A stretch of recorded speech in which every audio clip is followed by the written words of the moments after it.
All right, so we'll see how long this takes. Hopefully we're going to get through all 4 examples. We'll get through at least 3. And every example just, it kind of has one thing in it that's a little bit different, and it's something you might not have seen. And it's, like I said, it's enough to possibly confuse you or trip you up if you come across it on your own. But that being said, by this point in our math career, we should have the tools to think through new twists, or there's going to be one question that has a fraction in it, and like, oh no, we've never done with a fraction before. Well, in grade 12, fractions probably shouldn't trip us up, but I know that sometimes they can. So we're going to try to do one together. And some of them are going to be about restrictions, and then some of it is just kind of going back over what we did in the last lesson and talking about it again. And, as I said, you kind of already know how to do this, so hopefully you got started on it and you have some strategies. But seeing it again, doing it all over again is going to be just more practice and more good stuff for us. Any questions before we get going? All right. So,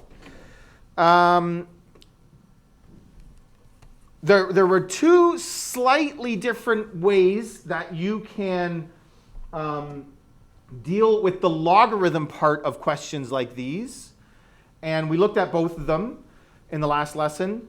And so I'm always curious to hear from students which one they like best, because I'll talk to people and they'll say, well, I don't understand that one, so this one makes more sense, so why wouldn't I do that? And then somebody else says, well, I don't understand that one, and this one makes more sense. Like everybody's just different. It's interesting to hear that. And I can see why. It is both of them are a little bit of a weird way of looking at it, but one of them has to click for you. So every question can be done either way, basically, and you want to figure out which one works for you and go from there.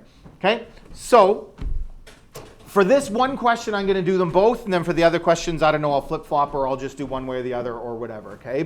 And if you want to see it both ways, you probably don't need to, but as long as you get to the same line, and I'll point that out when we get there, as long as you get to that same line, whatever way you're doing it, is always obviously going to be fine. So the first thing we're going to do in either case is we are going to combine the logs, because I'm adding logs with the same base. These are base 2, so I can rewrite this as log base 2 of x plus 1, x plus 3 equals 2. At the same time, maybe we think about restrictions. So x has to be greater than -1, and x has to be greater than -3. And if x has to be greater than -1 and has to be greater than -3, then x has to be greater than -1. Again, there are different ways of doing this. You have to develop a habit of one way that works for you. We will get lots of extraneous answers, so you need to have some system that works. You can do restrictions. I do this thing where I talk about how if it has to be greater than this and it has to be greater than this, then that means it just really has to be greater than this, right? Because if it's greater than -1, then it's going to be greater than -3. So this is the only restriction that I really need to worry about. You don't have to go through that thinking. When you get to the end, you can just look at your 2 answers and decide if one of them doesn't fit, or both of them don't fit, or whatever, right? Like, you don't necessarily have to do that method of thinking. The other thing is you can literally sub it back in on your calculator and see if you get an error. Or somebody yesterday pointed out that when you take the answer and sub it back in, you get a negative in the argument, right? Or it would be one of these ones, in the argument of the log. And when that happens, it's going to give you an error. So you can't do that. So there are different ways of sort of managing the extraneous answers. And if you want to discuss that further, and if you need some help figuring out a way that works for you, then you can ask me about it after. Okay? The 2 ways that we can do it from here are to rewrite in exponential form. And I said this from the very beginning, that if you're ever stuck and you're looking at something like this, which is not as obvious how you would rewrite this in exponential form, then you take one that you know very well, either memorize it or on your calculator, figure it out, and think about log base 2, that part's the same. 8 is my argument, Well, here's my argument for this one. And think about how you would rewrite a simple one, and a simple one that you can punch into your calculator and confirm that it's correct. Because I can't punch it into my calculator when it has x's. But I can punch log base 2 of 8 into my calculator. Okay? And how would you rewrite that and then mimic that in the more complicated question? Okay? But you would get this. If you're rewriting it in exponential form. So the base stays the same. My base was 2. Now my base of my power on the right side is 2. This 2, which was the result of the log, over here on the right side, the equal sign, becomes my exponent. Okay, that's how you rewrite it. Or, from that step, you take the 2 on the right and you rewrite it as a logarithm base 2. And you would have log base 2 of x plus 1 times x plus 3. And this might, the way I'm doing it might look like more steps, but you could do all of this at the same time. When you're combining your arguments into a single log, you could rewrite this at the same time. So I don't think it would be more steps. In both cases, I think you're going to kind of get to this step in the same number of steps. Okay, and I'm going to rewrite this log base 2, and then what I have to do is I have to fill that in, right? And there's a couple ways you can do it. If you just are getting good at logs, and you might just be able to figure it out. Okay, but I need, whatever I need to put into this box has to work out so that this right side gives me a result of 2. And it has to be log base 2. So there's only one thing that's going to work. And that's 4. Right? So I could put 4 in the box. The other thing is I should rewrite this example and use a base other than 2, because 2 to the 2 and log base 2 of 2, it all kind of gets lost in what's going where. But the other thing you could just do is you could do, well, I'm going to make my base, I'm going to write a power in here. And my base is going to be the same as the base of the logarithm. So whatever exponent I put on this will be the result that I would get when I evaluate it. So I'm just going to put that as my exponent. And then I'm using that property where log base 2 of 2 to the something equals that something. But then what I do in the next step is I rewrite this log base 2 of x plus 1 times, actually, I'm going to do this. Hold on, let me get rid of that. I changed my mind. I'm going to say, therefore, the arguments are equal. So the argument of the first log, which is x plus 1 times x plus 3, equals the argument of the other log, which is 2 squared, which is 4, which is what I get over here as well.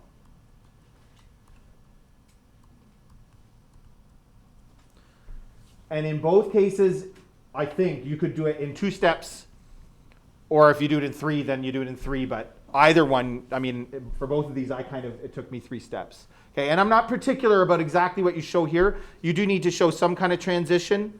Don't do too much work when you're eliminating the log part of it. So if you're rewriting, rewrite it. If you're doing the log of both sides, show that step. Like, don't move the 4 over and expand at the same time. Do you understand what I mean? That's the only kind of step I need to see. Otherwise, I'm not too worried about the specifics. When you actually do 2 squared equals 4, when you do that part, I'm not going to be too worried about that. Does that make sense? So again, I'm not really going to show the 2 ways of doing it every single time, but you got to pick one way or the other. But notice, this is what I said, how in both cases we get to the exact same line.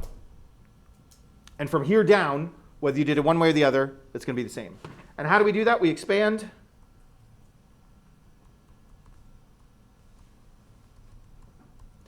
X squared plus 4x minus 1 equals 0. What do we do next? Probably check the discriminant. B squared minus 4ac. Has anybody got this far in this question? What is it? 20. Okay, so that means quadratic formula. Therefore, x equals negative b plus minus b squared minus 4ac, which we already did is 20, over 2a. And I've got two answers.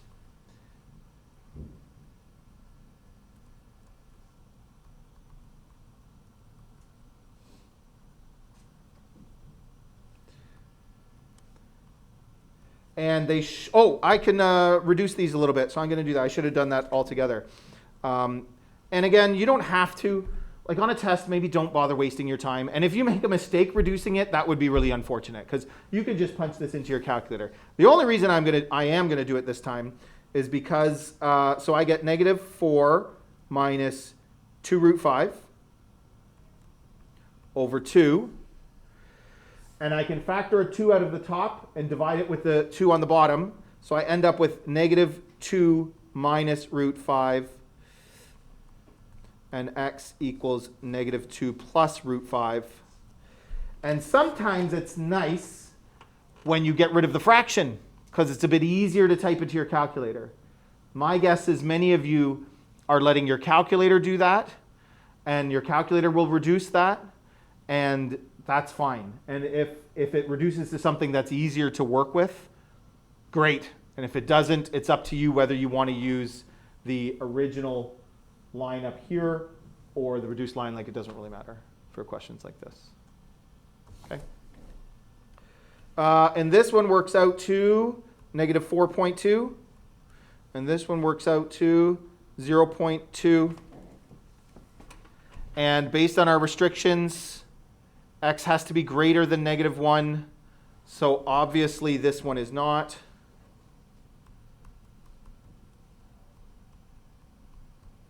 And we have one solution. Any questions? Those of you that did all of the work yesterday, did this happen every single time? Where one of them was extraneous? Were there examples where both were okay?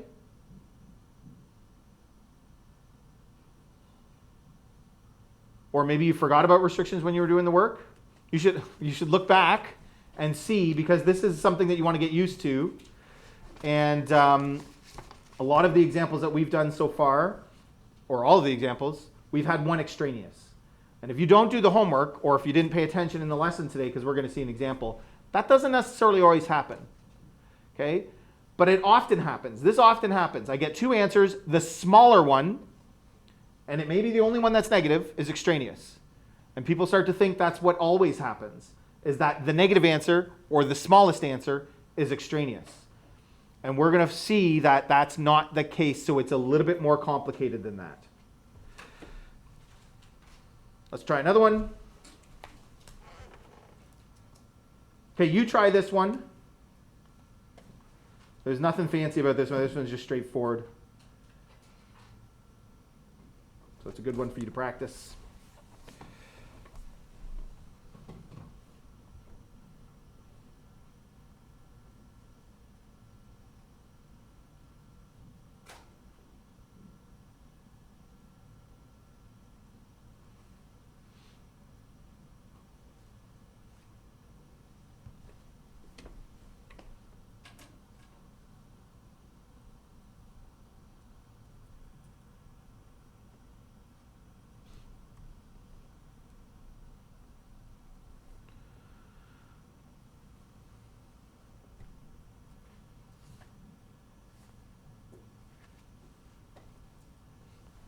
I take that back. There is something a little bit different about this one, isn't there?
Okay, a few of you are a little bit behind, which is fine.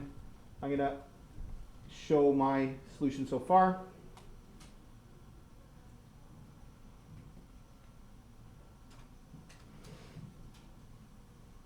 So there's a couple of things that are strange about this. The fact that it's 5 minus x instead of x minus 5 is enough that it's just like, we just don't do it very often. You know what I mean? So that alone, expanding that and doing it correctly could be where some people made a mistake. And as I walked around, like some people had made just a small mistake somewhere and had something slightly different. So, I don't know, my recommendation is just is maybe to do it in parts like I did it in one step. Maybe don't do it that way. Go back and do the whole this times this, this times this, this times this, this times this, and then simplify. You know what I mean? If you're on a test and all of a sudden you get something a little bit quirky and different there, then that is maybe a time to slow things down and show extra work and do it in extra steps. One way or another, and then people are still getting comfortable, I can tell, with managing the log and how you're rewriting that. Okay, so watch for that carefully. This step right here is a very important step, and obviously they all have to be done correctly, but this is the one that you want to be focusing on. Have I done this step correctly? Do I have the right number over here on this side? Okay? And so that was what we talked about a bit more detail in the last example. I'm not going to go into it again, but you got to do that. So I rewrote this in exponential form. It was log base 2, so my power is base 2, and it's 2 to the 1. Okay? Then I expanded, simplified, and you should get x squared minus 7x plus 12 equals 0. That's easily factorable, and I get 2 answers. But what happens over here? This one is different. Be careful. Negative x greater than negative 5. So x less than 5. Because you have to flip the sign. And x greater than 2.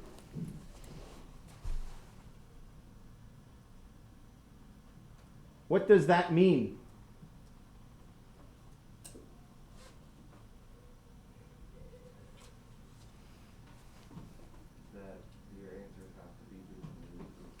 Really good. So you can rewrite these two as 2 less than x less than 5.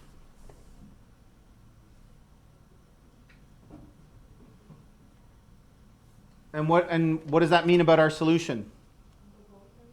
They're both fine. But also, like somebody pointed out yesterday, I can take them both back. 5 minus 3 is 2. So I can do that, log of 2. 5 minus 4 is 1. We can do that. 3 minus 2, that works. 4 minus 2, that works. Like, putting these into the logs in the original equation doesn't give us a negative in the argument. So both of them are fine. So you can confirm your logic of your restrictions that way. Or maybe just do it that way and don't even really worry about restrictions. I don't need to see that you've written out the restrictions. I need to see that you find extraneous answers. That's what I'm looking for. Because there are different ways of doing it. So this one has 2 answers. And that can happen. And in fact, you can have all kinds of situations, which we're going to see.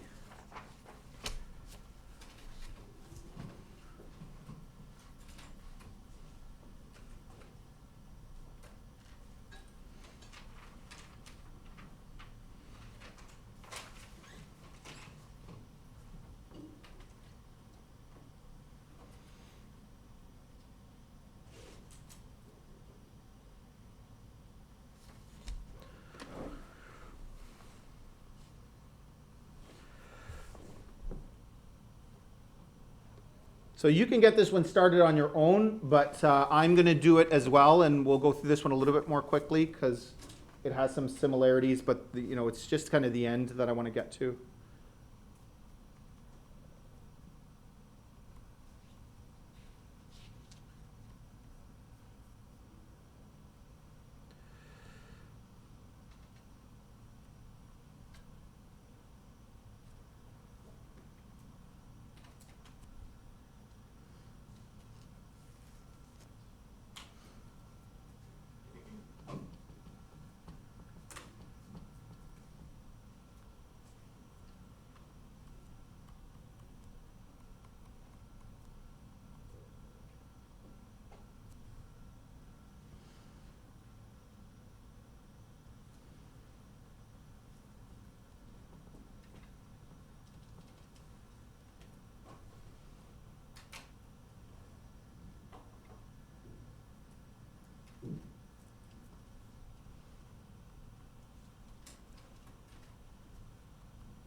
So this is a better example to go over what I was talking about before. So I'm looking right here at this, at how I rewrote 5 as a log.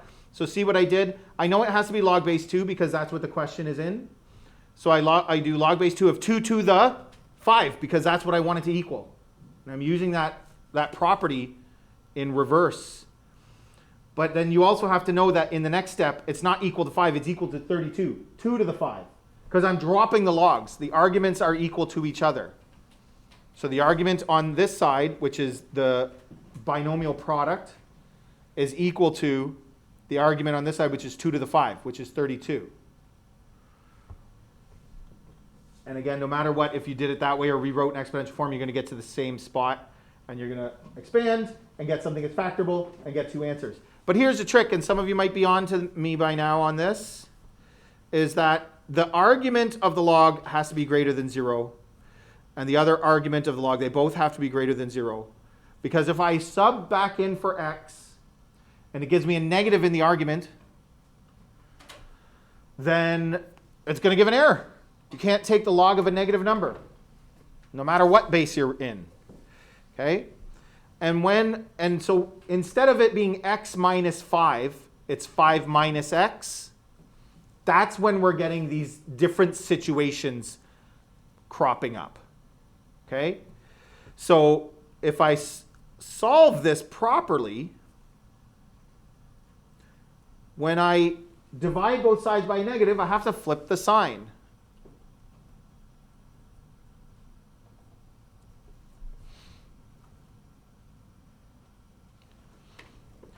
So this is telling me x has to be less than 5 or x has to be less than 1, which means x has to be less than 1. Which means what? Kyle? That the 9 is extraneous. Because that's the one that fits my restrictions. And, or doesn't fit my restrictions, I should say. And if you were just going based on a pattern you'd seen after doing the work yesterday, where it's always the negative one or always the smaller one that's working out to be extraneous, that doesn't work. Sometimes both answers are fine. Sometimes it's the bigger answer. Now it does tend to be in the special circumstance where the argument is backwards, you might look at it that way, right? So you're going to be able to recognize when that's happening. But I guess my point is we got to be a bit more careful. We can't make up patterns and go by those. We have to be looking carefully at what exactly is happening here. Again, it would be very easy. I don't think it takes hardly any extra time to say, well, 5 minus 9 is negative 4. So that gives me a negative in the argument. In fact, you get a negative in both arguments. So that one's not going to work. Whereas 5 minus negative 3 is 8. And 1 minus negative 3 is 4. So in both those cases, it works fine. Yes? If we were to use that on a test instead of restrictions, do we need to show that to the side? You do not. You just need to state which one correctly is extraneous. So the question was, do you have to somehow show your thinking if all you're doing is subbing back into the argument as opposed to doing restrictions? No, you don't. I just want to see the correct one crossed out. Okay, well, I think we got time. We'll do one more.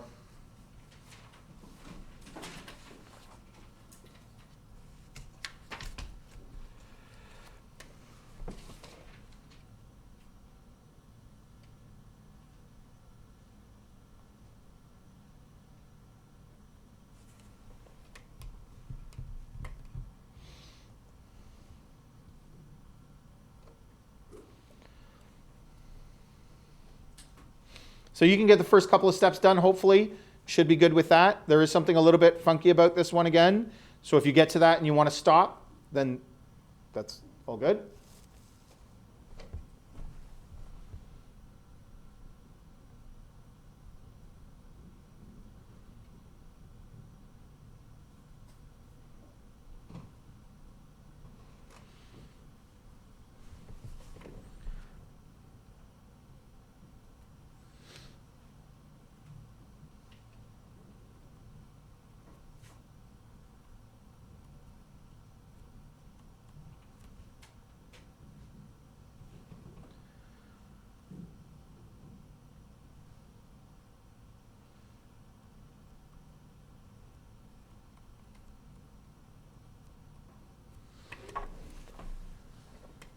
So I got to move the 1 to the other side, make it -1. That's a bit strange. What base are we in here?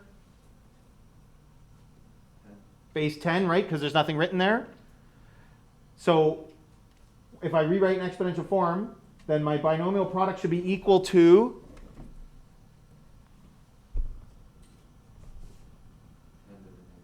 10 to the -1. What's 10 to the -1? Good, 1 over. So I'm going to get negative x squared minus x plus 12, is that right? Equals 1 over 10.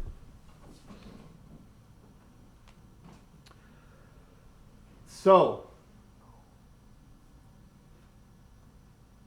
now what? Okay, so I'm gonna flip everything around. Here, I want my x squared to be positive, plus x minus 12 plus 1 over 10. If you use your calculator or do whatever, there's a couple of different ways that you could do this. I could look at that as 0.1 as a decimal. Do it that way, it might be easier. But since your calculator can do fractions very easily, you might do this. X squared plus x minus 119 over 10. So that's just combining the constants. And now you've got some options. I mean, we can use quadratic formula and just put that number in there. I could just leave it as a decimal. Negative 11.9. And just use the quadratic formula. What if I wanted to clear the fraction? I could multiply both sides by 10 by the denominator and clear the fraction. So again, this is like one of those places where many students would say, well, I don't know how to do this. You never showed us one like this. Well, we're kind of already supposed to have the tools required to figure out some way of solving this. You know, he never showed us one like that. But I did show you one like that, first of all. Second of all, you know, this is your reminder that no matter what you end up with, you've always got the quadratic formula when you're looking at quadratic. So, you know, put it in decimal form, leave it in fraction form, power your way through it if you have to. Try not to second guess yourself, well, but I don't know if this is the right way. There isn't, like, I'm not so worried again about the right ways. If this turned out to be factorable and you use the quadratic formula, you're not going to lose marks on a question on logarithms like that, okay? But because of the negative exponent, because of the decimal, the fraction, all that stuff, you know, you might be inclined to second guess yourself. So hopefully that was enough of an overview that gives you a few different, like a reminder, I guess, of a few different ways that you could approach this.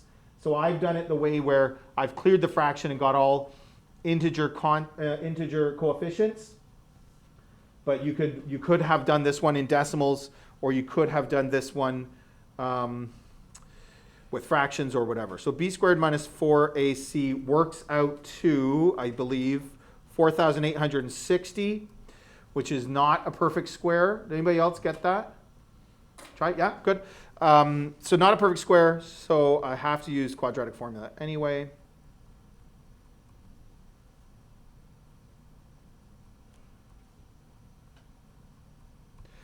I'm not going to bother reducing this one because I don't think it's worth it.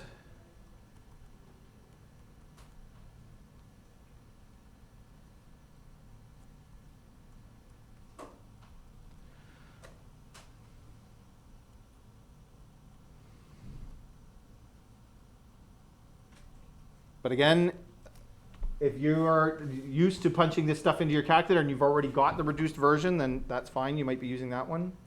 And I get two answers. Negative 3.99 and negative 2.99. We okay with that? Not done yet. Hopefully we're getting used to this. If you're busy copying that down, I'm gonna move it, but I'll put it back in a second. We'll be back. So just follow with me. So I've got 3 minus x greater than 0, which means negative x has to be greater than negative 3, which means x has to be less than 3. and I've got x plus 4 has to be greater than 0, which means x has to be greater than negative 4. Greater than negative 4 and less than negative 3. That works. There are numbers greater than negative 4 and less than 3. So this is negative 4 less than x less than 3.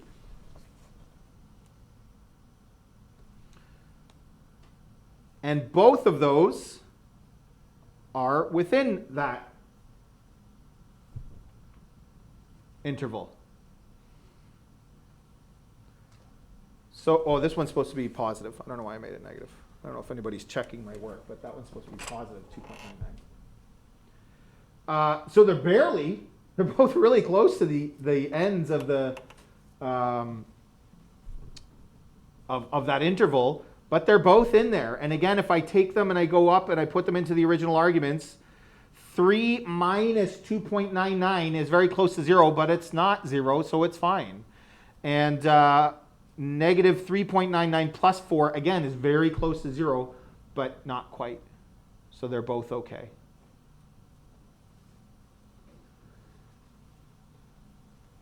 The test will not have all questions with tricks like this. Maybe there'll be one something like that. Okay, but they won't all be like that. So but these will push us to be able to think through the restrictions and be a bit more comfortable and confident with it. And then when we do the more straightforward ones, hopefully they'll be that much more straightforward. Any questions?